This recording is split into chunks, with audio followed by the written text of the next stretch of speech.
Facebook open করলেই আমার কিছু আপুদের কষ্ট দেখে সত্যি অনেক কষ্ট লাগে। তারা প্রতিনিয়ত ফেসবুকে স্ট্যাটাস লাগায় যে তাদের এত কষ্ট, এই বছর নাকি তারা শ্বশুরবাড়ির মানুষদেরকে শরবত বানিয়ে খাওয়াইতে পারে না। তাদের উদ্দেশ্য বলছি, আপুরা একবার বিয়ে হয়ে যাক, তখন দেখবেন শ্বশুরবাড়ির মানুষদেরকে শরবত বানিয়ে খাওয়ানোটা কতটা সহজ। হ্যালো এভরিওয়ান, আসসালামু আলাইকুম। আশা করছি সবাই আল্লাহর রহমতে বেশ ভালো আছেন। আমরাও আলহামদুলিল্লাহ বেশ ভালো। আজকে ইফতারি বানাইছি, একটু ক্লিপ নিয়েছি, কারণ হচ্ছে ইফতারের সময় আমি এতটা বিজি থাকি, আপনারাই জানেন। তো আমি দুটো বাচ্চাকে নিয়ে প্রতিনিয়ত একা হাতে সব কাজ করি, তো বাসায় তেমন কেউ থাকেনি না ইফতারের সময়, তখন ভিডিও করাটা অনেক আমার জন্য টাফ হয়ে যায়। যাই হোক, এখানে আমি রান্না করেছি ছোলা চানা দিয়ে, পাতাকপি গাজর দিয়ে একটু শুকনো মশলা করে ভাজি বানাইছি। এটা কিন্তু এই বছর আমি প্রথম ট্রাই করেছি। ছোলা চানা একটু ফ্রিজে ছিল আর আমি বুদ্ধি খাটিয়ে এরকম ভাজি বানিয়েছি, অনেক মজা হয়েছে। এরপর পকোড়া ছিল, সাথে জিলাপি, আরও অনেক ধরনের আইটেম ছিল। তো রান্নাবান্না শেষ করে ইফতারের সময় হয়ে গেল। আমি ইফতারটা করে সেহরির জন্য রান্না করেছি। এখানে কিছু ফ্রিজে মাংস ছিল, মানে একটু পরিমাণ মাংস ছিল।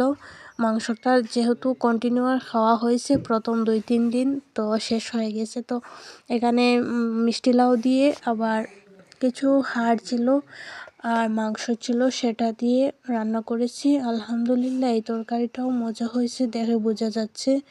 এরপর মলা মাছ ছিল, ছোট মলা মাছ, মানে মিডিয়াম সাইজের, সেগুলো ভাজি করে কচুর লতি রান্না করেছি। আর এই তো ছোটো মাছ দিয়ে কচুর লতি রান্না করে খেতে কিন্তু অনেক ভালো লাগে আমার। আপনাদের কেমন লাগে সেটা কিন্তু অবশ্যই কমেন্ট করে জানাবেন। আর এই যে রান্না, এই তরকারিটা কিন্তু আমার ঘরের 2 জন অনেক পছন্দ করেন আর বাকিরা খেতে চান না।